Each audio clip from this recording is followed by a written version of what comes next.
Hey friends, if Android apps are not working on your Windows 11 computer, then please watch this video. I will guide you through the resolution.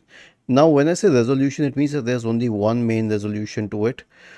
Search for Windows features in the Windows search bar and click on turn Windows features on or off.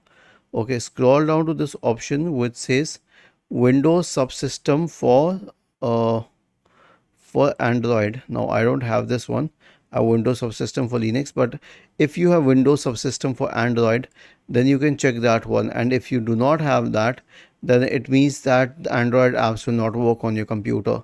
So this is the whole point about this, right? If you don't have Windows subsystem for Android, then Android apps will not work on the system. And if you have that, then you will have to activate it. Was this helpful? If yes, then please subscribe to the channel.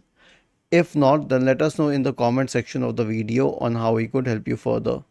Thank you for watching this video and have a nice day.